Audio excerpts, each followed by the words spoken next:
अस्सलाम वालेकुम dear students. बिना टाइम ज़ाया किए ही आज का जो टॉपिक है वो शुरू करते हैं। जो आज का टॉपिक होने वाला है वो लॉ ऑफ मोशंस पे होने वाला है। ठीक है,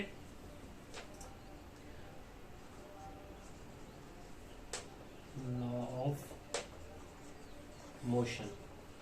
तो देखें, हमने न्यूटन के 3 लॉ पढ़े हैं। ठीक है, न्यूटन के 3 लॉ पढ़े हैं जो कि ये हैं, first law of motion,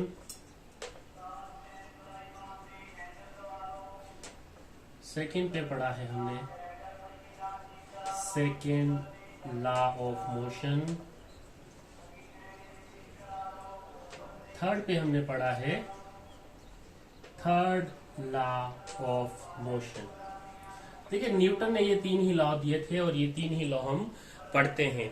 basically हम इन लॉज को डीप स्टडी करते हैं। अच्छा, जब ये न्यूटन ने बात की थी लॉज ऑफ मोशन की, ठीक है, वो 1687, आई थिंक 1687 में इसाक न्यूटन सर ने एक रिलेशनशिप दिया था फोर्स एंड मोशन के दरमियान। यानी कि 1687 में जो रिलेशन दिया था वो किसके दरमियान था? जो रिलेशनशिप दिया था वो दिया था फोर्स एंड मोशन के दरमियान में। फोर्स एंड मोशन के दरमियान में दिया था। 3 लॉ हैं, बिल्कुल सिंपल से लॉ हैं। ठीक है, ज्यादा लेंथी ना ये लेक्चर होने वाला है ना हम इसे बनाएंगे, सीधा सीधा हम डिस्कस करते हैं लॉ ऑफ मोशंस को। ठीक, तो 1687 में ये रिलेशनशिप दिया गया था मोशन और फोर्स के दरमियान का, इसाक न्यूटन के द्वारा दिया गया था ये। फर्स्ट पे हम डिस्कस करेंगे फर्स्ट लॉ ऑफ मोशन, यानी कि Newton first law of motion. ठीक है, Newton first law of motion. ठीक, या फिर आप कह सकते हैं फर्स्ट लॉ ऑफ मोशन। आपको पता है कि जो लॉज हैं मोशंस के वो न्यूटन ने ही दिए थे, 3 लॉज हैं। चले, फर्स्ट लॉ ऑफ मोशन क्या कहता है हमें? फर्स्ट लॉ ऑफ मोशन ये कहता है कि every object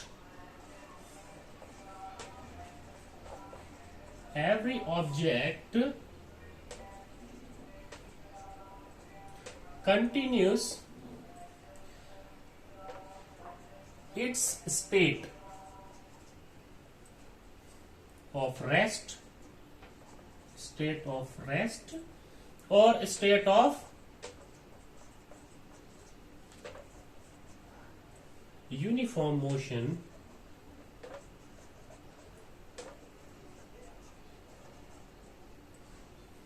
until and unless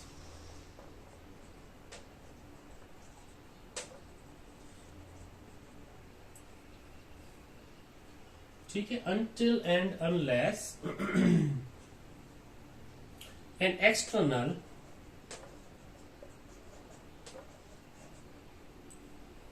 unbalanced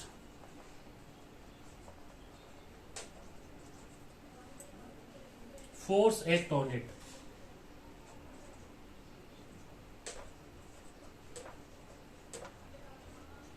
देखें, एक एग्जांपल से शो कर लेते हैं। अर्थ के इर्द गिर्द एक सैटेलाइट मूव करती है, वो यानी कि ये आपके पास अर्थ है, ठीक, और ये वो सैटेलाइट मूव कर रही है इसके इर्द गिर्द। अब यहां पे लेट सपोज वो सैटेलाइट है, तो वो तब तक मूव करती रहेगी, फिर कुछ देर बाद यहां आएगी, कुछ देर बाद यहां आएगी, एंड सो ऑन, मोशन करती रहेगी। ये तब तक मोशन करती रहेगी जब तक इस पे कोई एक्सटर्नल या अनबैलेंस फोर्स एक्ट ना करे। यानी कि आप इस पे कोई भी एक्सटर्नल फोर्स अप्लाई करेंगे तब वो जो सैटेलाइट है वो रुकेगी, अदरवाइज वो क्या करती रहेगी? वो यूनिफॉर्मली मोशन करती रहेगी अपने एक्सिस पे। चले, अगर कोई बुक टेबल पे पड़ी हुई है, ठीक है, लेट सपोज आप मान लेते हैं ये आपके पास टेबल है, ठीक, इस तरह से कुछ, और यहां पे वो फिजिक्स की बुक पड़ी हुई है, अब जब तक वो टेबल पे पड़ी हुई है तब तक रेस्ट में है। ये बुक तब तक मूव नहीं करेगी जब तक आप कोई इस पे एक्सटर्नल फोर्स अप्लाई नहीं करते। यानी कि फर्स्ट लॉ ऑफ मोशन हमें ये कहता है कि कोई भी बॉडी अगर रेस्ट में है तो वो रेस्ट में रहेगी तब तक जब तक उस पर कोई एक्सटर्नल फोर्स या अनबैलेंस फोर्स ना अप्लाई हो। या फिर कोई भी बॉडी अगर यूनिफॉर्म मोशन में है वो तब तक मूव करती रहेगी जब तक आप उस पर कोई अनबैलेंस फोर्स ना लगे। ठीक, यानी कि रेस्ट में होगी वो तब तक वो रेस्ट में होगी तो वो रेस्ट में ही रहेगी। ठीक है, जब तक उस पर कोई अनबैलेंस फोर्स ना अप्लाई हो। मोशन में है तो वो मोशन में ही रहेगी। ठीक है, जब तक उस पर कोई अनबैलेंस फोर्स अप्लाई ना हो। ऐसे लोग को आप फर्स्ट लॉ ऑफ मोशन कहते हैं।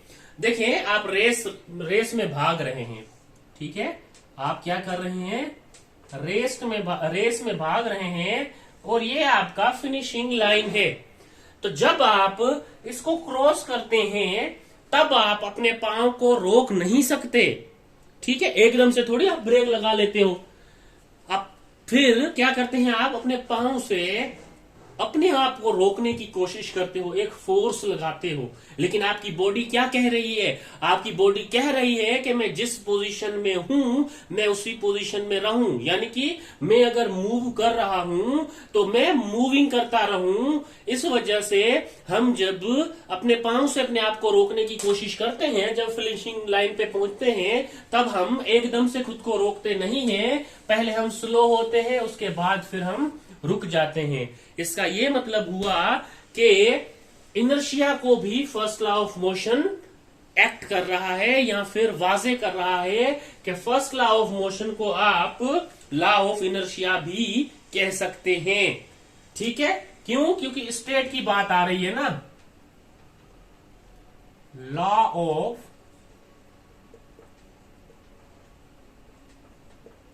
इनर्शिया।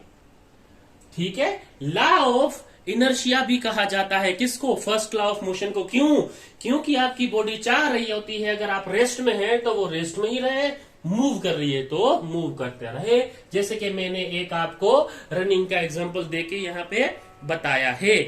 अच्छा, फोर्स की जिक्र आ रहा है यहाँ पे, unbalance force.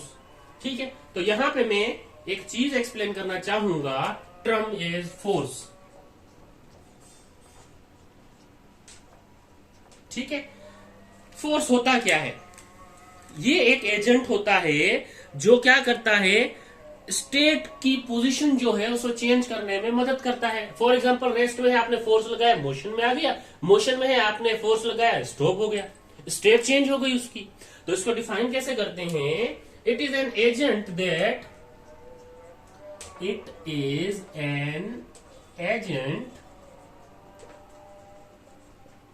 that change or tends to change or tends to change the state of body, the states of the bodies। ठीक, इस तरह से आप इसको डिफाइन कर सकते हैं। और आपकी पोजीशन जो बॉडी है वो अगर रेस्ट में है तो रेस्ट में रहना चाह रही है, मोशन में है तो मोशन में रहना चाह रही है। तो यहाँ पे एक और टर्म आप एक्सप्लेन कर सकते हैं जिसको आप इनर्शिया कहते हैं। तो इनर्शिया को मैं यहीं पे एक्सप्लेन करूं, सॉरी, इनर्शिया को अगर मैं यहीं पे एक्सप्लेन करूं तो कैसे करूंगा वो यहाँ पे देख लेते हैं। यहां पे इनर्शिया को कर लेते हैं, इनर्शिया। अच्छा,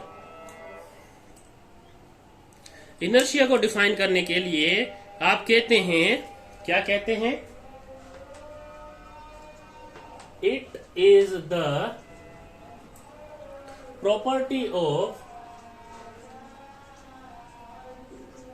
it is the property of a body that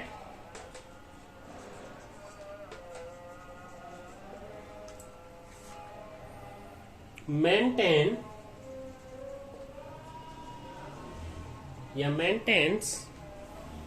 or tends to maintain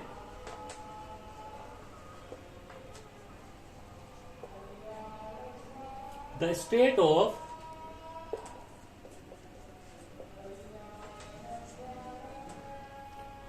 of a body।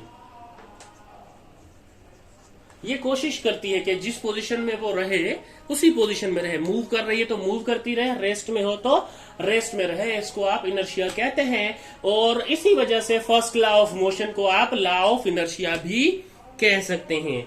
ठीक है, इनर्शिया जो है उसको आप क्या कर सकते हैं, डायरेक्ट मेजर कर सकते हैं मास ऑफ बॉडी से। एक ये पॉइंट एमसीक्यूज पॉइंट होता है, आपको याद कर रखना है क्या कि inertia is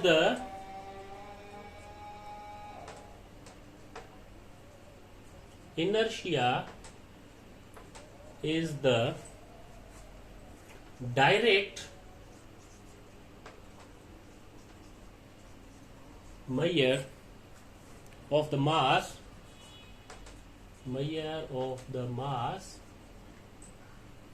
of a body। ठीक है, इनर्शिया जो है उसको डायरेक्टली मेजर किया जा सकता है किससे, मास ऑफ द बॉडी से। ठीक, और मैंने ये भी बता दिया कि फर्स्ट लॉ ऑफ मोशन को आप क्या कह सकते हैं, लॉ ऑफ इनर्शिया कह सकते हैं। जल्दी से ये फर्स्ट लॉ के बारे में नोट कीजिए। अब आते हैं हम सेकेंड लॉ ऑफ मोशन पे। तो सेकेंड लॉ ऑफ मोशन क्या कहता है, हम ये देख लेते हैं। नोट कर लिया, स्क्रीनशॉट ले लिया, चले अब आते हैं हम सेकेंड लॉ पे।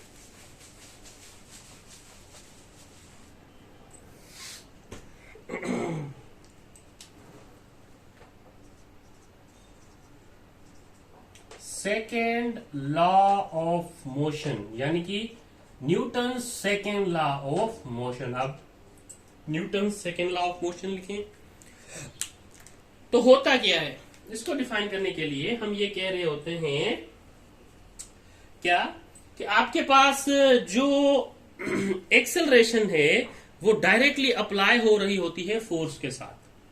ठीक है, यानी कि आप जितना फोर्स लगाएंगे उतनी एक्सेलरेशन बढ़ेगी। जितना आप फोर्स लगाएंगे उतनी एक्सेलरेशन बढ़ेगी, और जितनी एक्सेलरेशन होगी, ठीक है, जितना यानी कि एक्सेलरेशन होगी वो कम मास के लिए ज्यादा होगी, ज्यादा मास के लिए कम होगी। तो एक्सेलरेशन जो इनवर्सली प्रोपोर्शनल मिलेगी आपको वो मास के साथ मिलेगी। ये दो टर्म्स याद रखना। यानी कि आप एक लेट सपोज ये बॉक्स है, वो है मेरे पास 5 किलोग्राम का, और एक बॉक्स है वो है मेरे पास 500 किलोग्राम का। आप इस बॉक्स को इजीली फोर्स लगाएंगे और वो उसको तेजी के साथ आप मूव भी कर सकते हैं। यानी कि जितनी आप फोर्स ज्यादा लगाएंगे उतनी एक्सेलरेशन ज्यादा होगी। अब देखिए यहाँ पे मास ज्यादा है, आप फोर्स लगाएंगे, बेशक ये ब्लॉक जो है वो मूव करे, लेकिन एक्सेलरेशन उतनी नहीं होगी जितनी यहाँ पे आपने फोर्स लगाई और आपको मिली। क्यों? क्योंकि यहाँ पे मास ज्यादा है। जिसका मास ज्यादा होगा उसकी एक्सेलरेशन कम होगी, जिसका मास कम होगा उसकी एक्सेलरेशन ज्यादा होगी। इन दो पॉइंट्स को आपने जहन में रखना है जब आप सेकेंड लॉ ऑफ मोशन यानी कि न्यूटन के सेकेंड लॉ की बात कर रहे होंगे तब। तो आप इसको कैसे डिफाइन कर सकते हैं, when force is applied on a body, it produce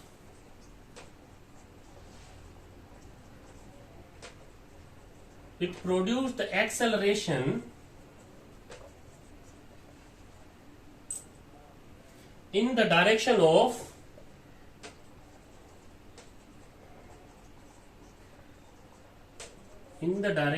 of force। देखें, आप जिस तरफ ब्लॉक को जिस तरफ से फोर्स लगाएंगे, जिस तरफ आप फोर्स लगा रहे होंगे एक्सेलरेशन भी उसी तरफ होगी। ठीक है, हमेशा याद रखना, जिस तरफ फोर्स लगाएंगे एक्सेलरेशन भी उसी तरफ मिलेगी। ठीक, उसके अपोजिट नहीं मिलेगी। whose magnitude is directly proportional to whose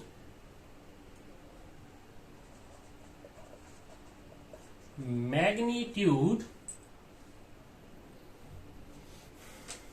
is directly proportional to the force, किसका? एक्सेलरेशन का। ठीक है, एक्सेलरेशन का जो मैग्नीट्यूड होगा वो डायरेक्टली प्रोपोर्शनल होगा किसके साथ? फोर्स के साथ। या ऐसा कह सकते हैं force is directly proportional to a, या a is directly proportional to f. आपकी मर्जी है, आप जिस तरह से इसको लिखें। ठीक है, directly proportional to the force and inversely proportional to the inversely proportional to the inversely proportional to the होगा मास ऑफ दैट बॉडी के, मास ऑफ दैट बॉडी। ये पॉइंट आपने याद रखना है। सेकेंड लॉ ऑफ मोशन इसको कहते हैं। ये इंग्लिश की चीजें याद नहीं होती, यहां पे याद रखें। क्या सेकेंड लॉ ऑफ मोशन ये कहता है कि जितनी आप फोर्स लगाएंगे एक्सेलरेशन उतनी बढ़ेगी। यानी या सेकेंड टर्म पे ऐसे कह सकते हैं कि एक्सेलरेशन जो होगी वो डायरेक्टली प्रोपोर्शनल टू फोर्स होगी और इनवर्सली प्रोपोर्शनल टू मास होगी। उसको आप कहते हैं सेकेंड लॉ ऑफ मोशन। ठीक, अच्छा, अब ये हमने जो इक्वेशंस बनाई हैं आपको दिख रही हैं, हम क्या करते हैं, इनको कंबाइन करते हैं। By combine both the relation,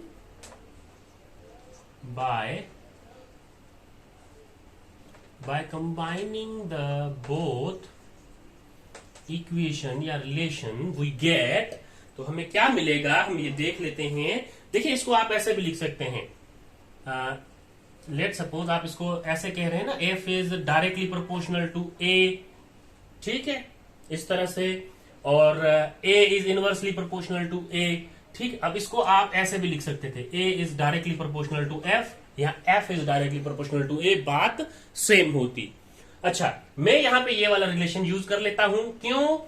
क्योंकि देखें, ये ए है, ये भी ए है, उस ए को मैं एक तरफ रख देता हूं। इज डायरेक्टली प्रोपोर्शनल टू किसके था? फोर्स के था। इनवर्सली प्रोपोर्शनल टू किसके है? मास के है। अब देखिए यहां से, a is inversely proportional to mass, a is inversely proportional to mass, a is directly proportional to force या force is directly proportional to a, a is directly proportional to force या force is directly proportional to a. यहां से मैंने इसको इस तरह से निकाल लिया जी।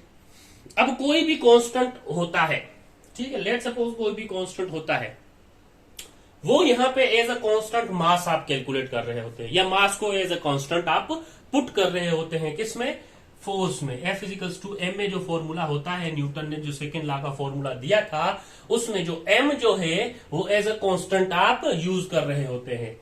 चलें, इक्वल की प्रोपोर्शनलिटी हटाएंगे और f निकालेंगे, तो यहां से आएगा F इजिकल्स टू एम, यहां डिवाइड हो रहा है और a के साथ मल्टीप्लाई होगा, तो ये हो जाएगा F equals to M A. यानी कि फोर्स का फॉर्मूला आता है F equals to M A. अगर यूनिट की बात की जाए यहाँ पे फोर्स की, तो हम बाकी लेक्चर्स में भी डिफाइन कर चुके हैं कि फोर्स का यूनिट क्या होगा, मास के लिए किलोग्राम, एक्सेलरेशन के लिए मीटर पर सेकेंड स्क्वायर, और ये बराबर होता है न्यूटन के, जिसको आप कैपिटल एन से भी लिख रहे होते हैं। अगर इसके डायमेंशन की बात की जाए तो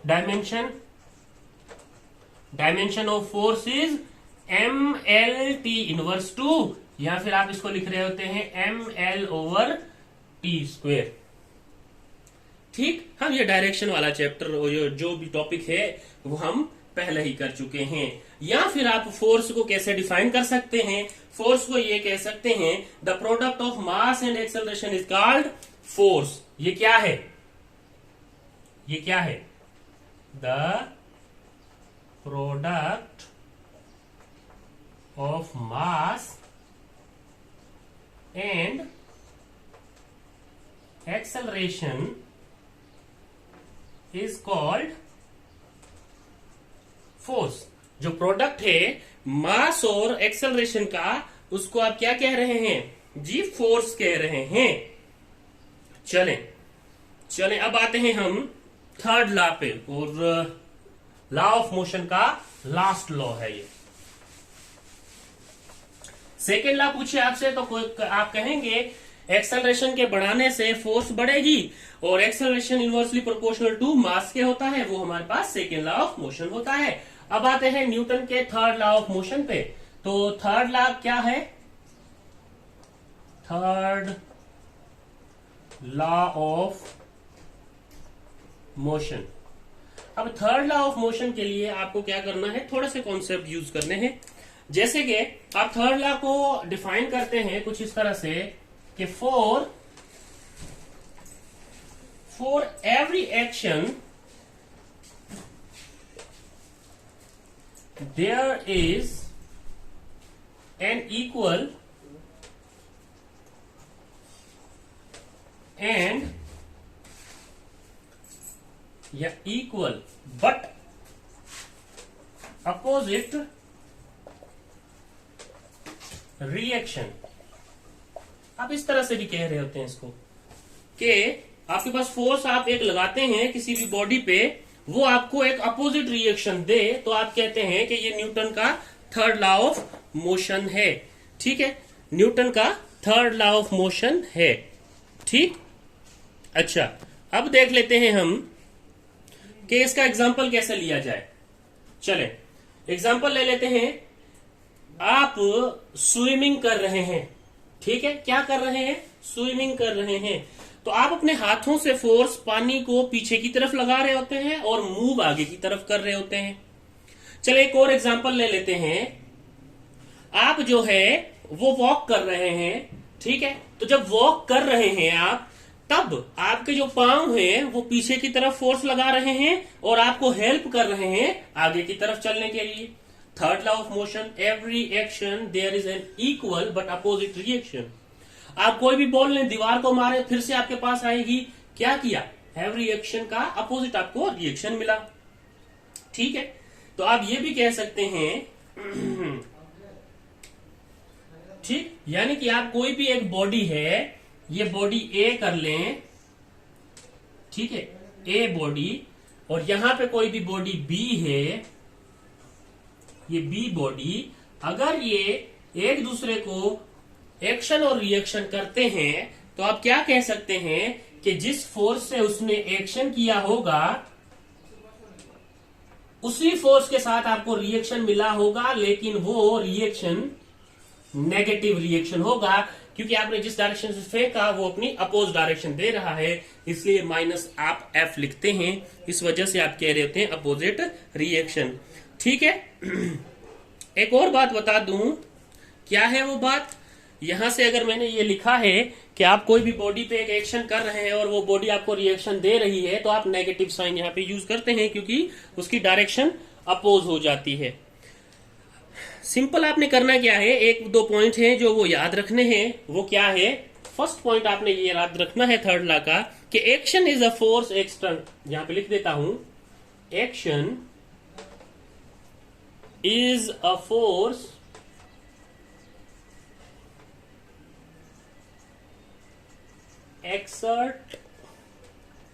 exerted by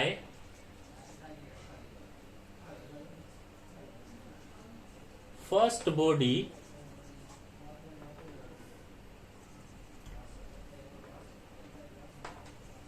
onto the second body। देखिए वही बात लिखी है, एक्शन जो होगा फोर्स का वो एक्सर्टेड कर रही होगी first body on to the second body के। और दूसरा पॉइंट आपने ये याद रखना है कि reaction is a force exerted by the second body on to the first body. जो रिएक्शन होगा वो क्या होगा, ये भी आपने याद रखना है। तो इसको आप कैसे डिफाइन करेंगे? Reaction is the force exerted, reaction is the force exerted exerted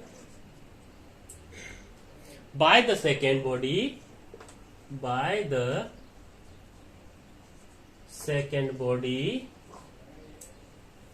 onto the first body।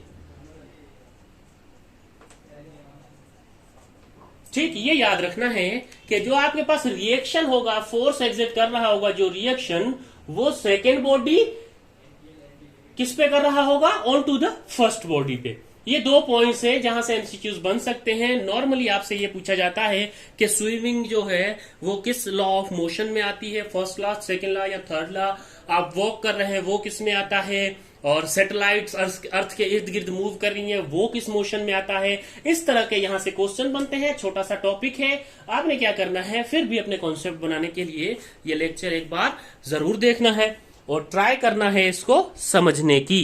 ठीक है, यहां पे ये लेक्चर हमारा खत्म होता है। इंशाल्लाह मिलते हैं अगले टॉपिक।